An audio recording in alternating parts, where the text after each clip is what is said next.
Hello, everybody. This is Dr. Dan Kurtalik. I want to welcome you to another segment of Destination Health Podcast, Finding Function in a Dysfunctional World. We have a very special guest on today. I'm very excited to interview her. Kristin Rowell, how are you? I said that right?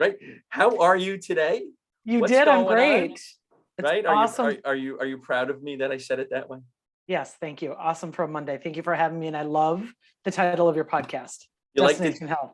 We're finding function in a dysfunctional world. So Kristin was a former business litigator, turned into a functional nutritional therapy practitioner, low carb ketogenic athlete, believes that each of us is responsible for taking control of our own health and longevity, which is 100% true. I just had a meeting in the office about that. Firmly believes she's doing so. Starts tuning and listening in to the signals in our bodies that are always sending us. That's very important.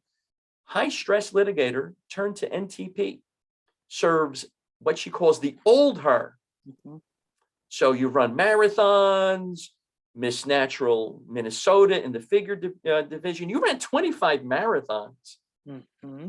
Kristin, how are your knees? Wonderful. I have great knees. Okay. I always get that question though. It's so funny. And it's because I've been strength training since I was 14. I've never had a knee issue ever. So you speak all over the country about nutrition and wellness topics. Welcome. So, I was going to go with the broken leg thing, but I'm going to go, listen, not for anything, Kristin. You're a litigator, right? And, becoming a partner, you're making bank, right? You're making bank and you decide to become a nutritionist, functional nutritional therapy practitioner. What happened to change that from a litigator? Very, how can I say it? A very, prestigious job. Not that nutrition isn't, because I am also, but a prestigious job. You're working your way up the ladder. What brought you to the point? The short answer is I started meditating. Mm-hmm. So I changed from being driven constantly for many, many years by my ego. Mm-hmm. And now I allow my soul to take charge. So the longer answer is, like anyone's story, a series of events led me to the point where I started meditation. So I started mm-hmm. doing that in the fall of 2017. Mm-hmm. And in order to start a practice of it, which I really desired to do, I don't know about you, Dan, but I was one of these people that would sit down and try to meditate. And it's like, oh, I got to do the dishes. Oh, laundry's there. Oh, shoot, I forgot to call that client. Oh, got to do this. And I could never get my monkey brain to settle down. And I think that that's a very, very common thing that most people experience. Right. So I realized at that point, okay, look, you hired a business coach while you were lawyering. You've hired coaches for other things in your life. Mm-hmm, why not mm-hmm. consider hiring a meditation coach? Right. So I did. And I hired a woman to come down to the law firm to teach me how to meditate. So she sat across the conference room table with me on some evening during the week. Mm-hmm. And the experience that I had meditating with her was so powerful mm-hmm. that I said, okay, I need more of you in my life. I don't know what you just did to me, but this is really powerful. So then we started meditating pretty much weekly for several months after mm-hmm. that. And within a number of months, it would have been April of 2018, I decided to enroll in a course that she offered, which is called Activate, which essentially gets you aligned to your mm-hmm. soul purpose. Mm-hmm. So through a series of 8 weeks, lots of homework, meditation, mm-hmm. journaling, mm-hmm. all the deep work that I think mm-hmm. most humans really need to do. Mm-hmm. I figured out during those 8 weeks that I had this other calling. Now, mm-hmm. I was ignoring it. I was in a very busy law practice that was working very well for me. I was very mm-hmm. successful. And so the idea of switching careers was like, are you kidding me? You've worked this mm-hmm. hard for no way. So I just sort of kept listening, kept paying attention. And by the spring of 2019, those voices or urges or pushes became mm-hmm. too hard to ignore. And then I decided to leave the practice of law and left in June of 2019. So you're practicing law, you're a litigator, and you decided that you wanted to get into these meditation practices. And for those of my listeners, boy, every time I say this, I'm an Italian-American Kristin from Northern New Jersey.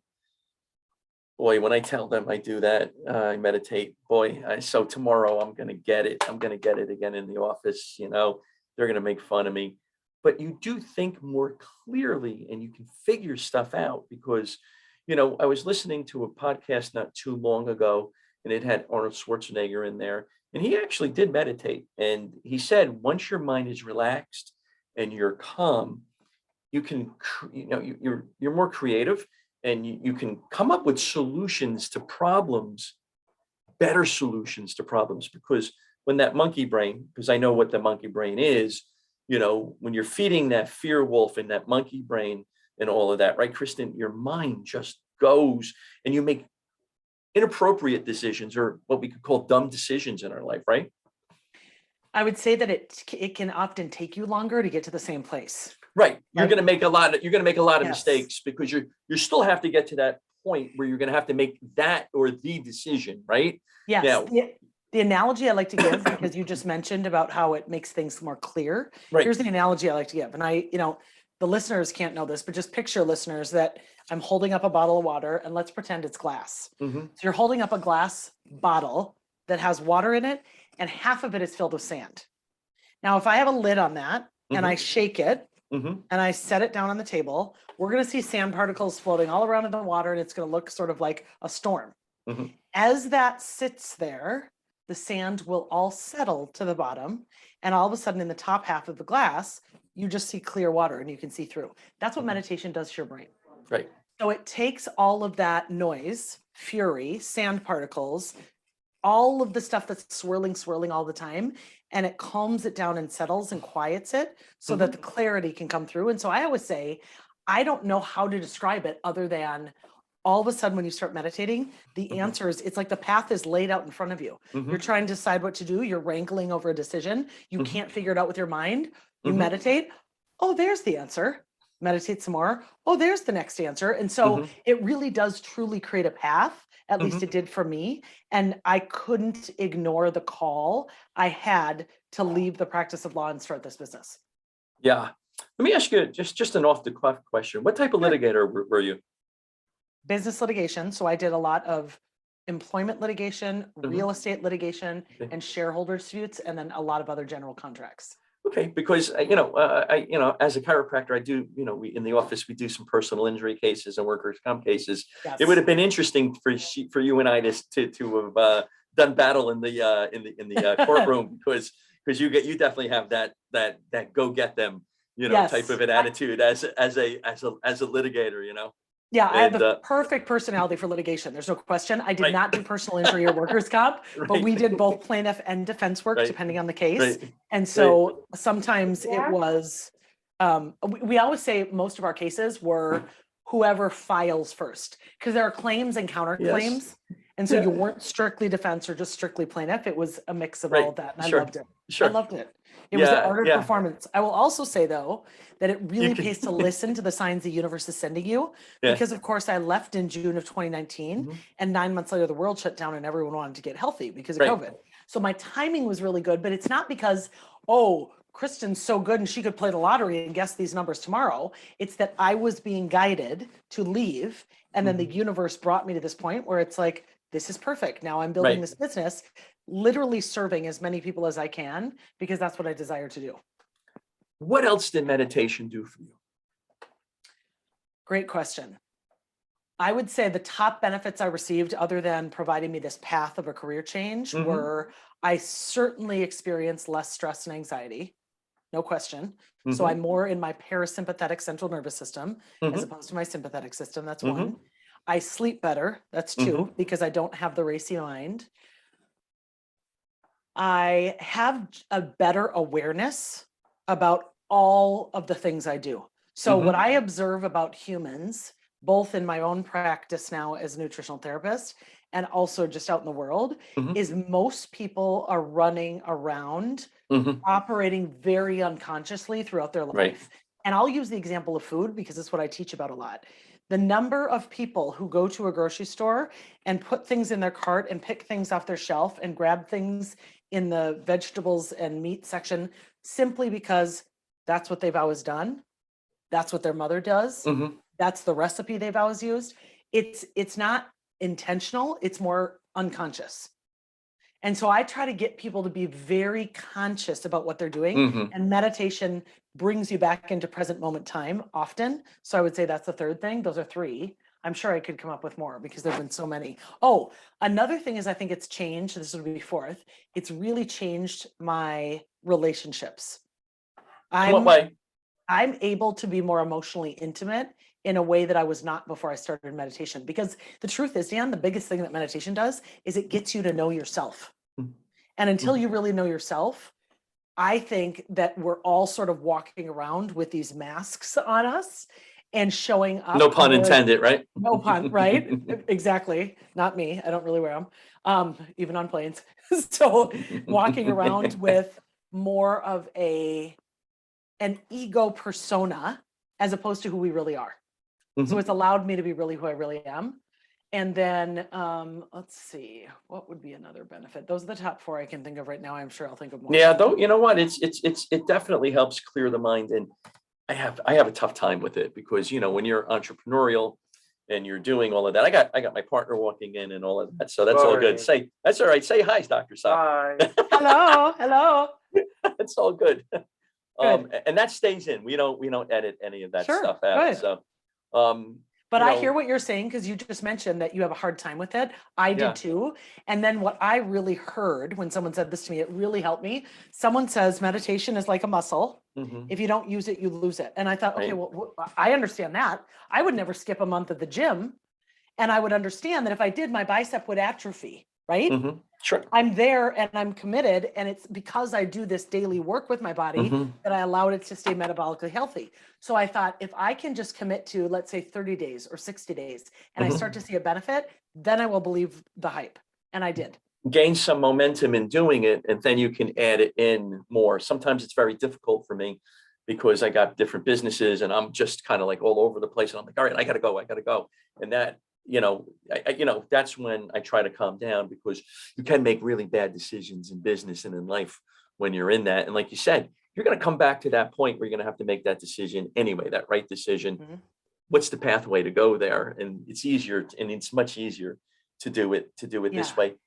Where did the marathons come in? 25 marathons. Where did they come in? Yeah. So I ran my first marathon my first semester of law school as a way to relieve stress, because I had heard law school was so stressful, and I was terrified that I was going to be consumed with school and not have a life outside of it. So I signed up for the Chicago Marathon, which was on October, 1st, 2nd, 3rd of 2000. That's the first year I started law school. And I thought I'd do one, check it off my bucket list and be done. Before that, if you would have asked me a year earlier, I would have said, people that run marathons are crazy. This is so stupid. What are they doing? Nobody runs marathons. No. Right. Especially they don't do it their first semester of law school. So I really wasn't even a runner up until a year before that. So I decided to do this. I trained with some friends. I ran it. I had a fantastic experience. I absolutely loved it. And I was so excited about it that I signed up, and I did well my first marathon. So I thought, okay, I might have some natural talent here. So I signed up for my second marathon to run Twin Cities in my hometown the next year. And I knocked like 20 minutes off my time. So it just became a thing that I was doing like 1 or 2 marathons a year, and I kept doing it as a way to continue to focus on my health, to be outside, to spend time with friends, so that I didn't get consumed by the practice of law. I looked around at lawyers in my community and across the country who I was against, who I knew, who were colleagues. It didn't matter. I saw a lot of people, for lack of a better term, really let their health go. And I wasn't going to do that. It was a very, very important value to me at a very early part of my career. And I say this all the time to my clients.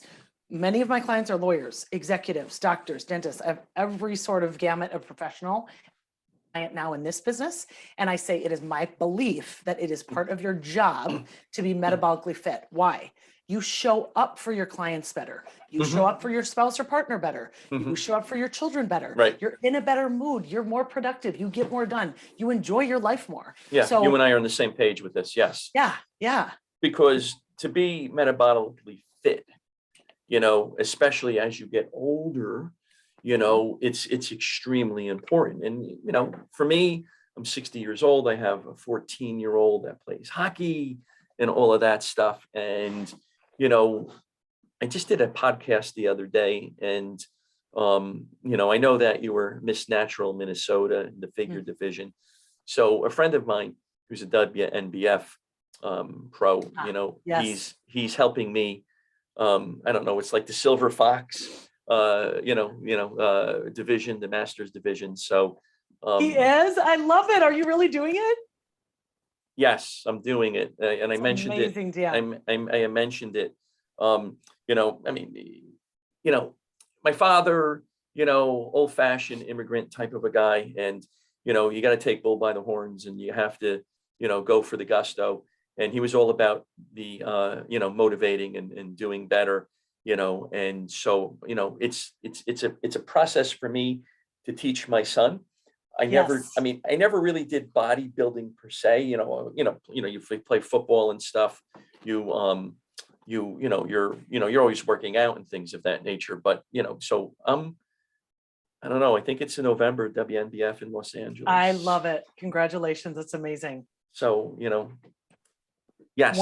One of the things I was just going to show you is a woman. Look her up at some point. There's two women I talk about all the time. One, her name is Ernestine Shepherd, and she is an 86-year-old professional bodybuilder, and she is so fit and so inspiring. I just love her. And then the other one, I tell a lot of people to go to this website. The website is trainwithjoanofficial.com. And I use her in my practice all the time as an example. If you go to her website, she was from Canada. She now lives in Tulum in Mexico, and she works out a lot of that Tulum jungle gym that people put on the internet or social media all the time. She has her story in there. She's 75 years old, but she talks about how at the age of 70, she was, I'm pretty sure, and I could be getting this wrong, but it's on the website, 5'3", 198 pounds, had a 39-inch waist, was so metabolically unwell, it was disturbing. She is fit and lean and muscular now. There is no age where it's too old to get in shape, ever. No, ever.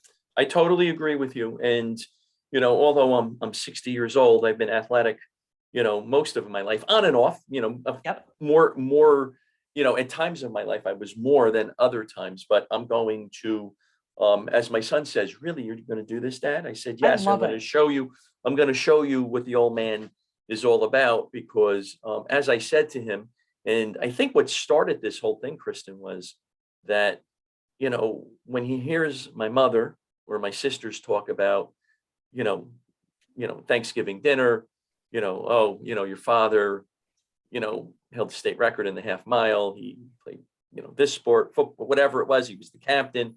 He looks at me and he goes, "Huh?"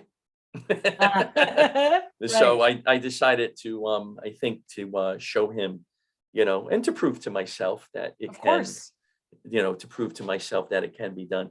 But just a couple reflections on that, what you shared. I always say, one, I'm a total mesomorph, so I can gain muscle really easily. So people have asked me for many, many years, are you a bodybuilder? Do you compete? And I would say, no, I think it's weird. The stepping on stage and the bikini, and I used to have all these judgments around it. And then I turned 40 and I was like, we're going to do it. Let's just do it. We're doing it. And I find it, the other reflection I was going to share with you, just like what you're going through right now, it is amazing to me what the human body can do. Right. It's amazing. And I love seeing the kind of experiments that you can do to modify, frankly, your DNA. I mean, we know this is epigenetics, how we express. And it's really neat when you take yourself that seriously, put in that kind of commitment. Right. There's nothing you can't do. Right. Nothing. And I love having people such as you on the show, because our motto or our tagline is to motivate, educate, and inspire. So if somebody's listening to this, we want that to be, whether it's a year from now, 5 years from now, 10 years from now, tomorrow, it could be a young girl, it could be a young boy, it could be middle age, it could be, somebody, I don't know, am I a senior citizen at this point? No. At the age of 60? No, I'm not, right? Okay. No. So I like that. I like you, Kristin, just to let you know. You are okay in my book. Good. So, that you can have goals, gain some momentum, set some better goals, higher goals, and you can really go forward. And I would challenge that, not only that you have to. Yeah. I think to continue evolving as a human, you must. Yeah, if because I have a friend of mine who does a lot of business coaching, does a lot of life coaching, and I have actually two friends, and they talk about growth. You have to have growth, and they're personal friends of mine. And one of them is pretty popular. He's from New Jersey. Another one's from New Jersey. He's in the Midwest. They talk about growth. What is it that you want to do? What is that little inner child want you to get out and do? What was that thing that you thought of when you were 10 years old? Yep. I'm not going to play for the New York Giants as a strong safety these days. I don't think that my shoulders or my knees or my back, I've had multiple concussions. That's not going to happen. Okay. I get that. But I can definitely look at it and say, I want to do X, Y, and Z, just like you did at the age of 40, because you were like, I'm not getting on stage. I don't want the muscle. I don't want this. I don't want that. Yeah, the sparkly bikini. I thought the whole thing was weird. And then turns out the people that I met in these organizations could not have been nicer and kinder. And I had to check myself in terms of how judgmental I was about it, because these people are very, very kind. So it was neat. It was a great experience for me. You know, I was always into bodybuilding, and I never thought there was anything wrong with it, you know, on the male or the female side. And it's evolved over the years. I've had clients of mine that are involved in figure pros and bodybuilding and fitness and so forth. And, you know, they have a goal of being top in the world in this particular field. And, you know, I find it interesting, you know, because, when I refer a nutrition client of mine, patient of mine, to one of like a figure pro that I'm thinking of, you know, they always say, oh, I don't want those big muscles or something like that, right? That's always the first thing. But, you know, this leads me into, you know, strength training, because you and I were talking about that a couple of weeks ago, how important strength training is, because you think it is the Holy Grail. It is the holy grail Yes. of whatever, because I always say to my patients, I want you to do resistance training.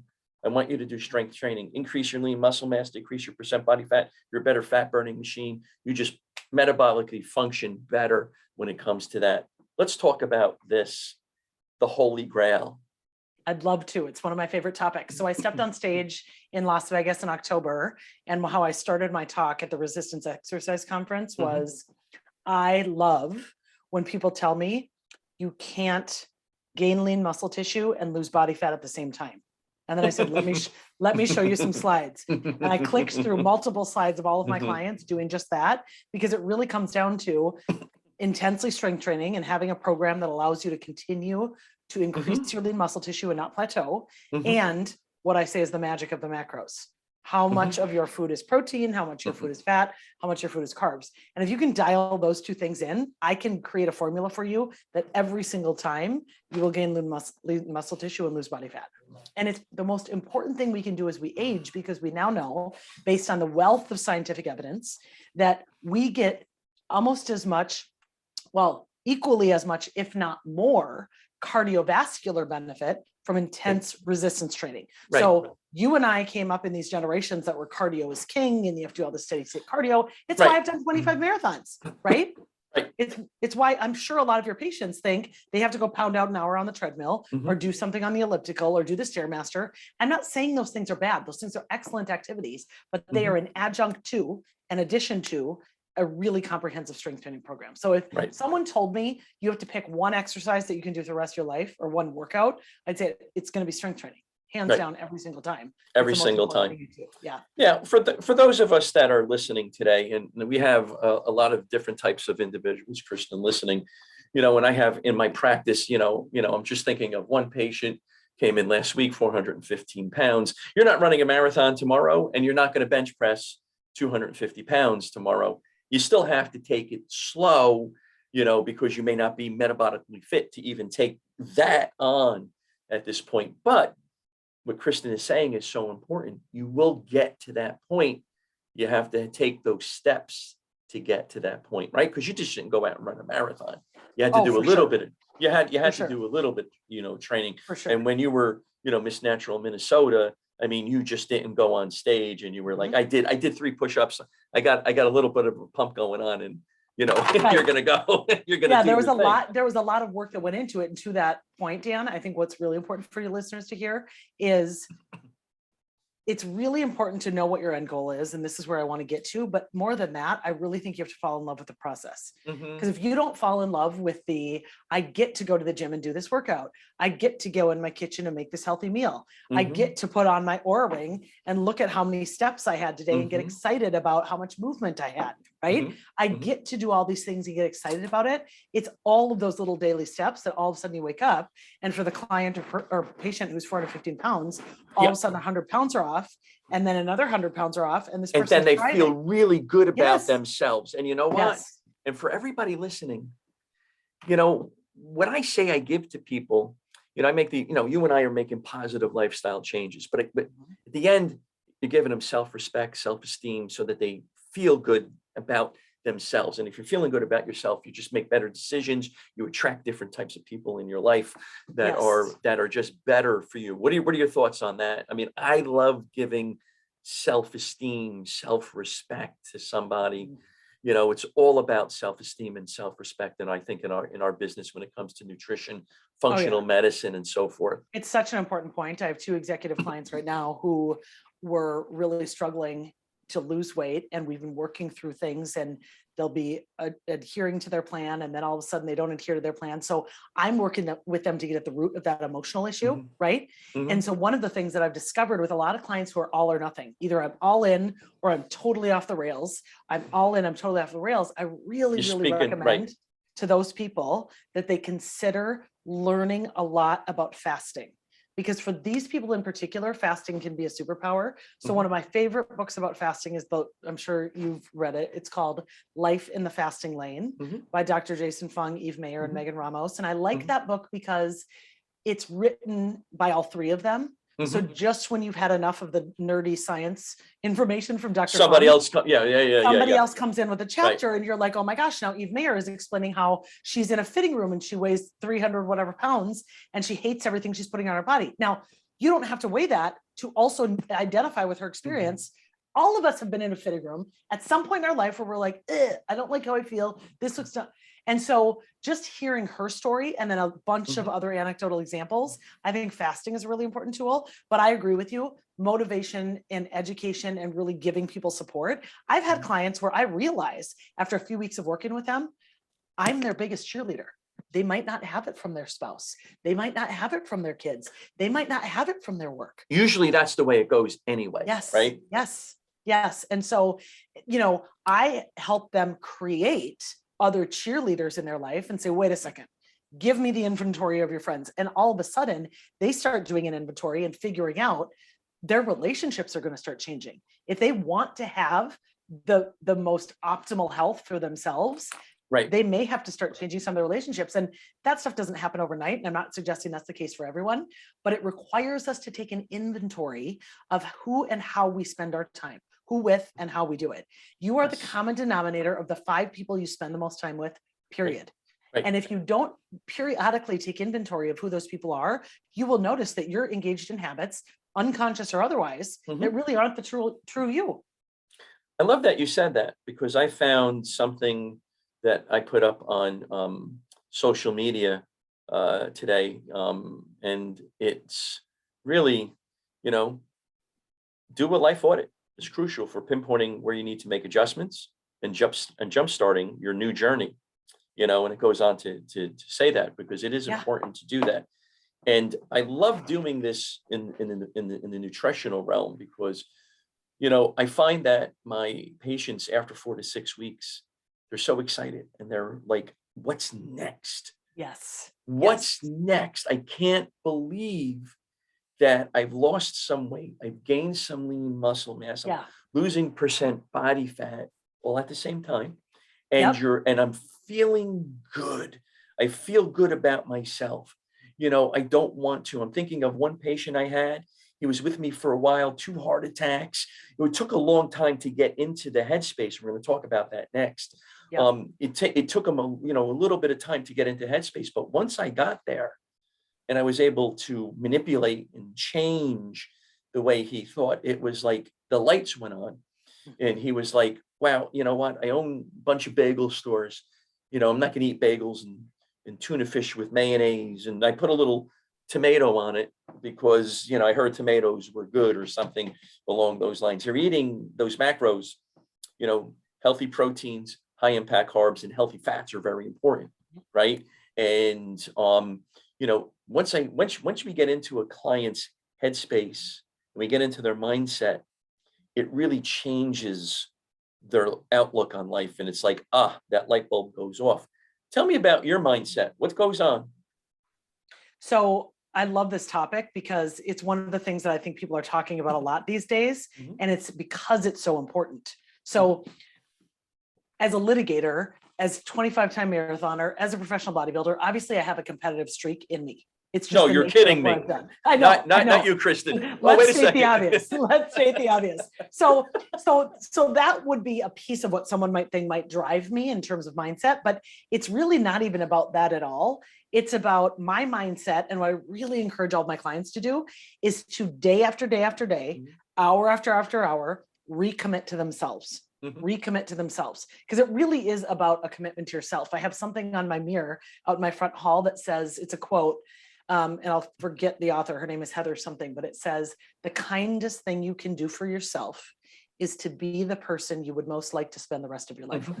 Sure. And it's true. And it's true. So from a mindset perspective, what I'm working on with my clients is obviously coming back to the word that's probably overused, but equally important, which is your why. What's your why? Why do you want this? You talk about it. We talk about that all the time on the podcast. And you really have to. You really have to, because it is what drives you. I mean, it may be something simple, like I'm doing this 30-day challenge at the gym, or it may be something bigger, like I actually want to be excited about the photos that I see when I'm at my kids, standing up in my kid's wedding, you know, or going to some high school reunion, or I don't want to have a heart attack, or I don't want to have another stint put in. It could be any of these things, but it has to be something meaningful enough that's going to allow you to really commit to yourself.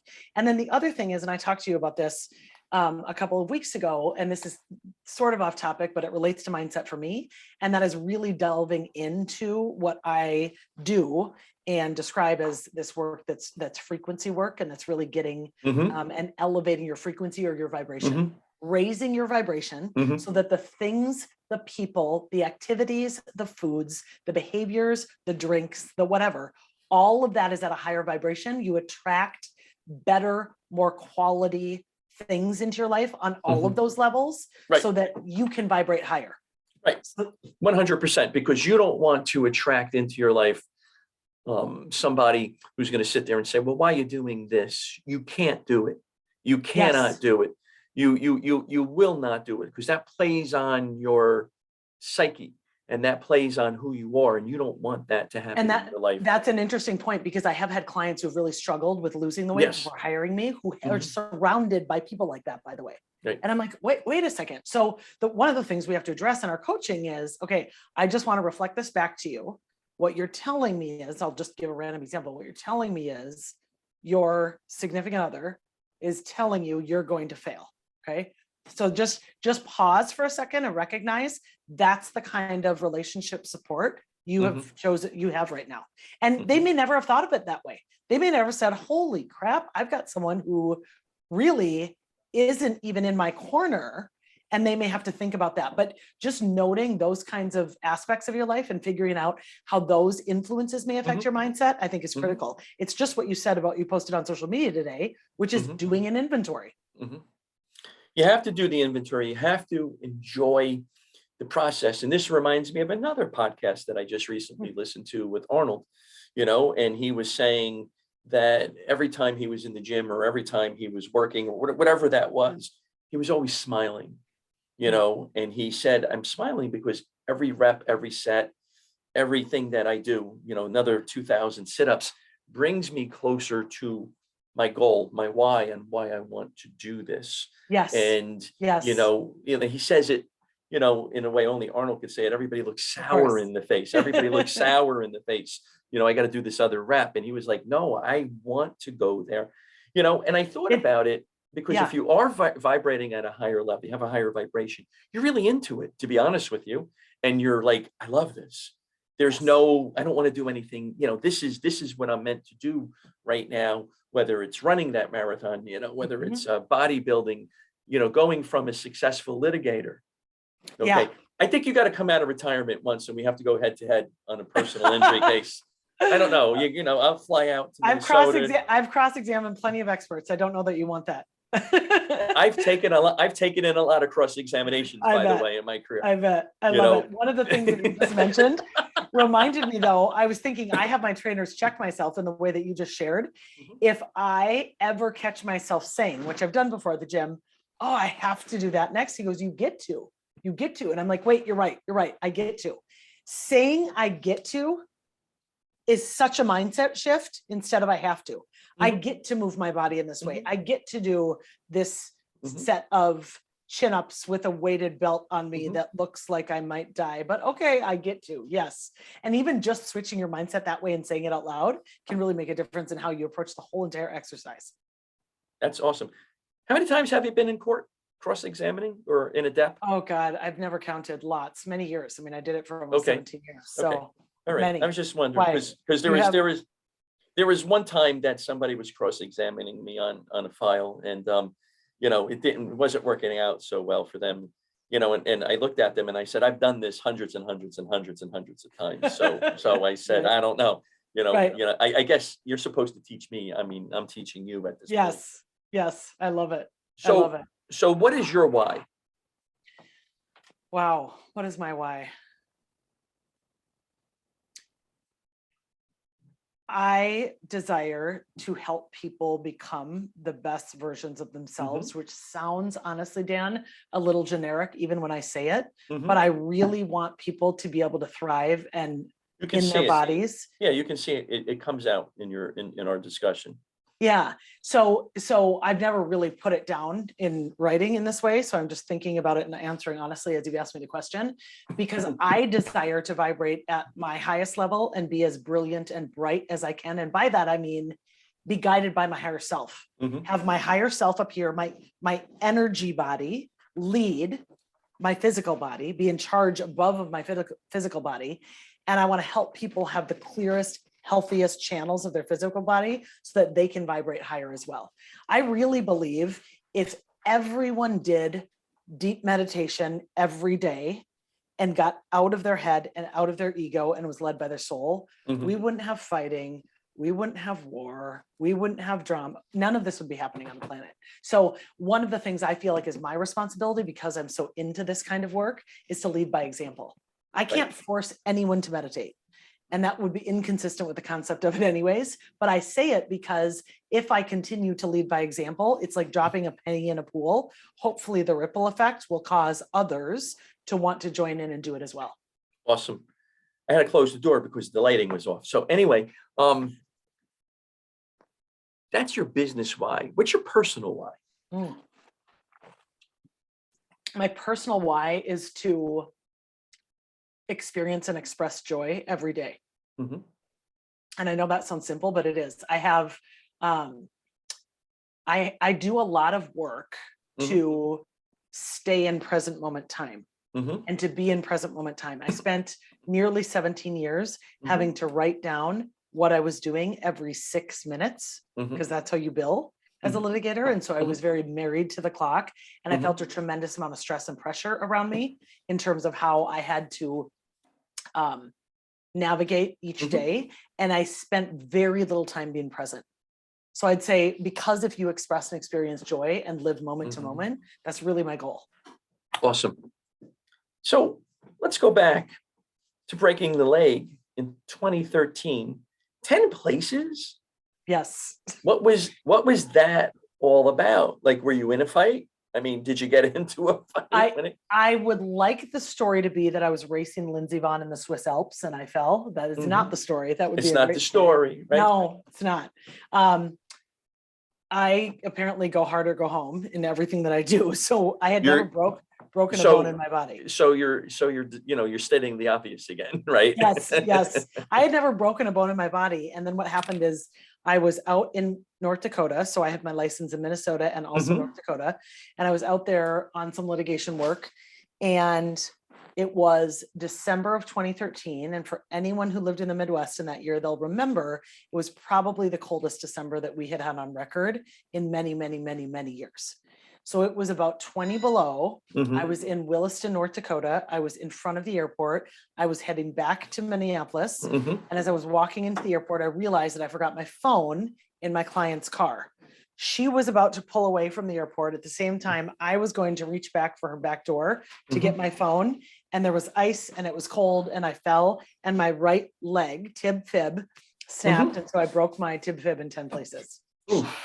And the doctors at the time, because I was put out and put under in North Dakota until they could get me back to Minnesota to have surgery a week later, they had said, well, you're lucky you didn't shatter it. And I said, what would shattering it be if not 10 breaks? I don't know.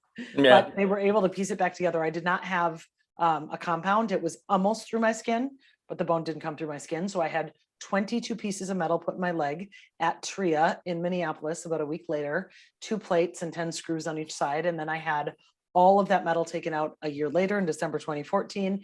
And then I ran my fastest marathon 10 months later in October 2015. Wow. So my lead up question as you're discussing, because I always think of questions, was that the most difficult thing you had to overcome in your life?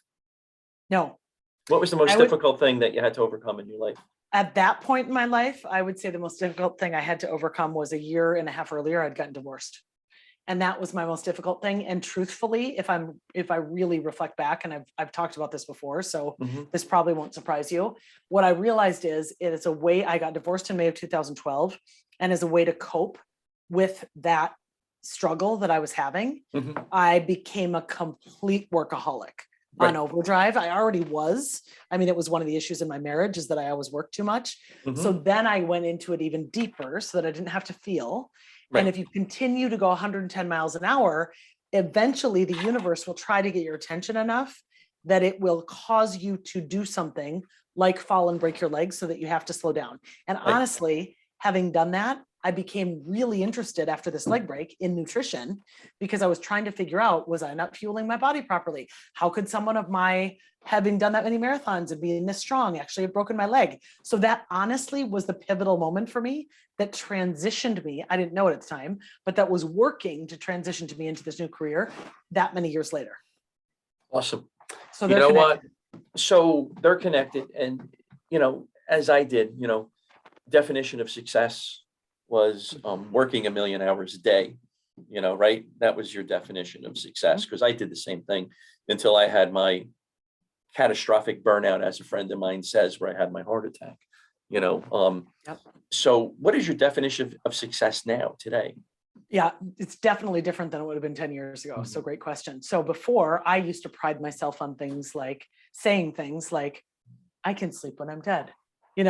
I was so proud of the amount of work I would do in a week, of billing so many hours in a year. I mean, that honestly, those were badges of honor to me. And I deemed those to be successful.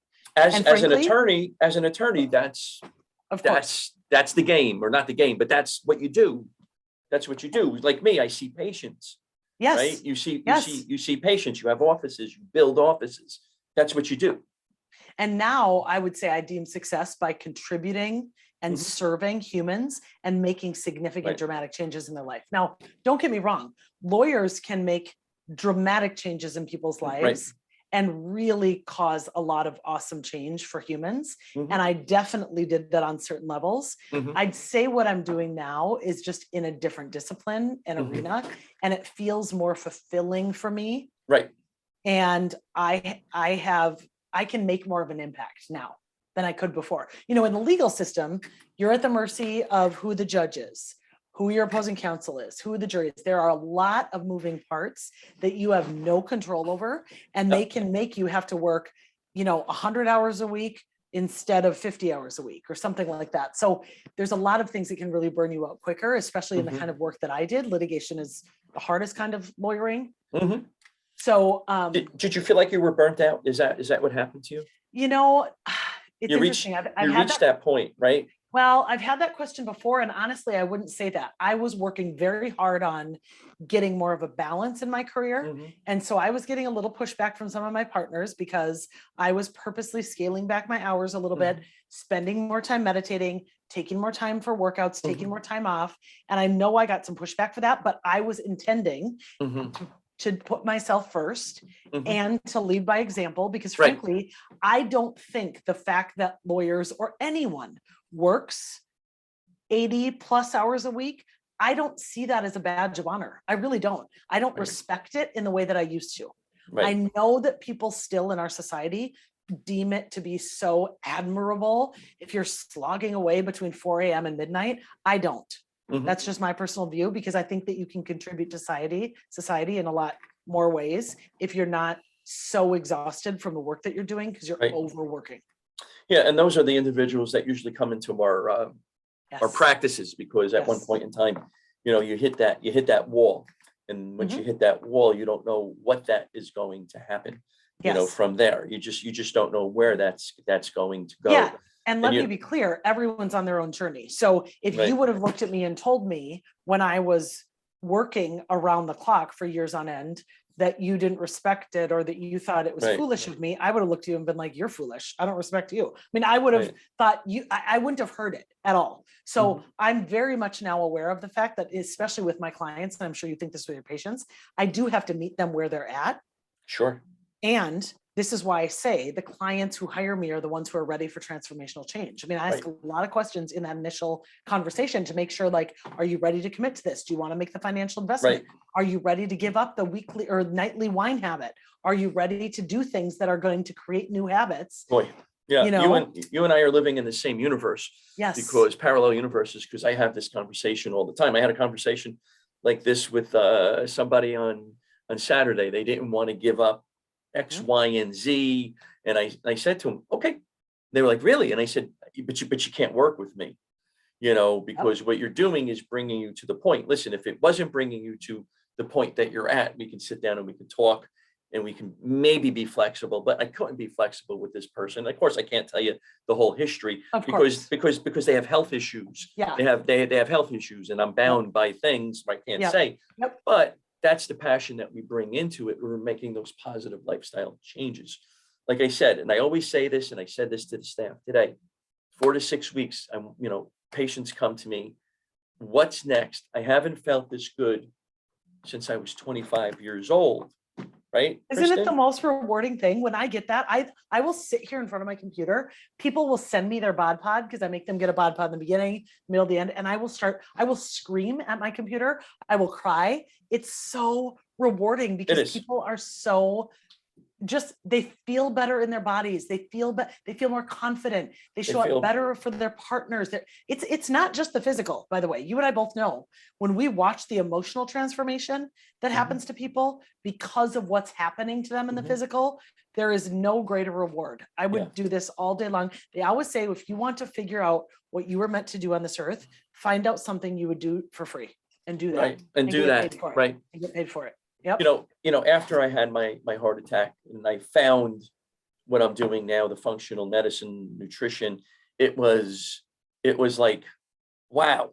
I walked into my friend's office who was going to help me, and I just looked around and I felt like this was home type of a situation. And then, I shadowed him for a little bit of time.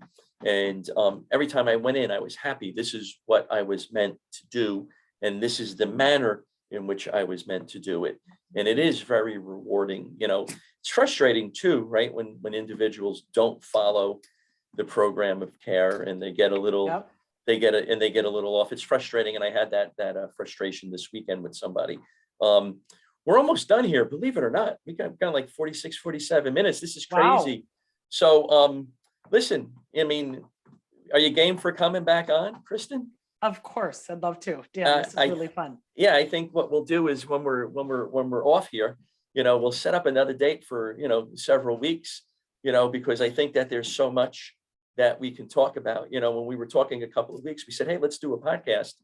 I think I had to go in and we were just kind of like, in the middle or the beginning of our conversation, it was like into an hour or something like that, right? Yeah. So yeah, we right. got to record it next time. So we can even go next time into, remember what I was telling you about Piscean, Aquarian, New Age. That's all of it. exactly, I love it. Kristin, that's exactly what I was talking about. We're on the Awesome. same page, so instead of starting that now, because we'll have a 3-hour podcast and, Yep. that's what we'll do, because, and this is not a bad thing, but I feel unfulfilled in as much as we need, there's more for us Of to course. go. Of course. Yeah. There's more for us to discuss. So, let's summarize. If you can give 3 pieces or 3 items for somebody that's listening today, whether it's tomorrow because I'm releasing this tomorrow, even with my partner and the office manager walking in and out. It's going out tomorrow. I love it. Yeah. What would you recommend to somebody who wants to start a program, who Mhm. wants to change their life? Forget about starting the program that we do. They wants to change their life. Sure. What would you recommend? So I'd say the top three things are these. Number one, I would recommend that they start every morning by drinking about 24 ounces of filtered water with the juice of one lemon and a fourth a teaspoon of Redmond's real salt. Starting your morning with lemon and salt water. I do it every single morning. I have all my clients doing it. I do this before I get to have my coffee. Mhm. Here's why. Number one, you're dehydrated when you wake up. Mhm. Water is critical when you get out of bed in the morning. Mhm. Number two, you need to hydrate before you have coffee because coffee dehydrates you. Number three, lemon will stimulate your lymph system. It will provide you detoxification benefits, and it's alkaline Yes. in your body. So when you Yes. ingest lemons, even though they're acidic outside your body, they're alkaline when you ingest them. And because I generally recommend a low carbohydrate diet, typically some of the foods that my clients are eating can trend towards more acidic. So I always want to make sure I'm getting different ways for them to become as alkaline as possible. Mhm. I add the salt because Redmond's real salt specifically has what I describe as all the EMs: magnesium, calcium, potassium, sodium. Those are our macro minerals. That's the same thing as electrolytes. Mhm. We need those in our body, and our cells absorb them best when we have them in water. So Mhm. start your day that way, number one. Number two, start a strength training program. I can't tell you how important this is for overall health. I always tell people my gym that I train at, it's called Discover Strength. Their website is discoverstrength.com. Your first workout with them is free, and they offer virtual workouts. You can do those workouts anywhere in the world. So that's just a way to say, okay, I can do something. I can sign up and get a free workout, and then you can see if you like that and sign on to do at least 2 strength training workouts per week. That would be number two. And then number three, I would really become aware of and reduce the amount of processed sugar, Oof. cookies, candies, other sweets that you're eating. Those would be the top three. I mean, so my thing that I always say I'll eventually trademark is I tell my clients to eat this way: prioritize protein, Mhm. fill in with fats, and carefully add carbs. Mhm. And so carefully add carbs means I want those largely coming from vegetables, some fruits, and then the occasional root vegetable and other like oat or buckwheat, those kinds of things. Right. But Sure. if someone's really trying to lose weight, I really want them focused on vegetables and fruits for their carbohydrates. Yeah, yeah. You know what? I mean, that's a great way Yeah. to say that, because I say the same thing. And those are those high impact carbs. I had given a diet to somebody a couple of weeks ago, and it was filled with fruits and veggies, a lot of veggies. And he goes, "I'm not getting any carbohydrates." I went, "Really?" Yeah. They Yeah, said, yeah. you're getting a ton of carbohydrates." So Yes. so that's always good.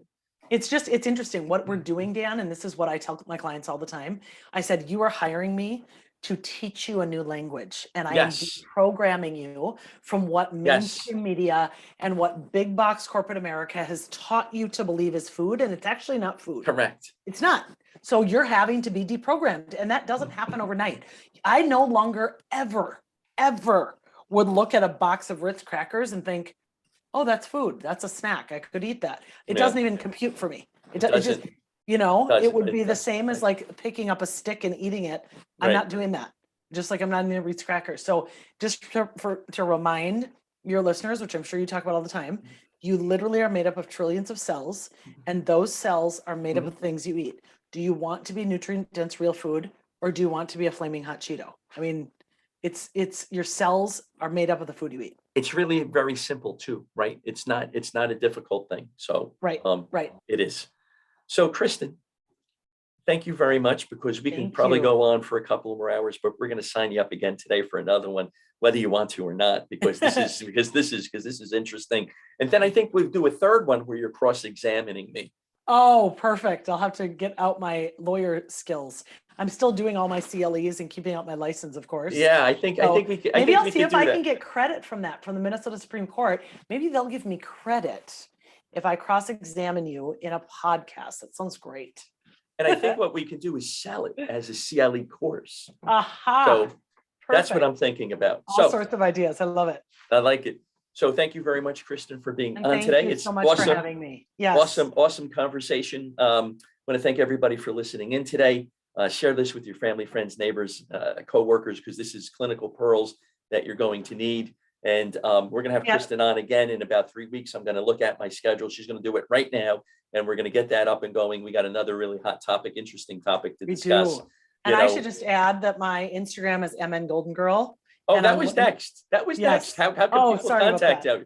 Yes, so you're taking my my fire away here. So I'm just ahead of you. Sorry. Kristin, where can people find you?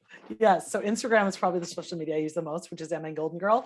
Otherwise, on LinkedIn, I'm Kristin Rowell. Same thing on Facebook. And what are the others? I think I have a Twitter. I'm rarely on it. But my website is energeticallyefficient.com. And that is going to be rehauled in the next few weeks here. It's under construction, which is exciting. Awesome. And I'll make sure that that's into the show notes for today. Thank you. And I'll send you a copy of this. So thank you very much, Kristin. Thank you so everybody much. for listening. Live your best life, and we will talk to everybody soon. Take care.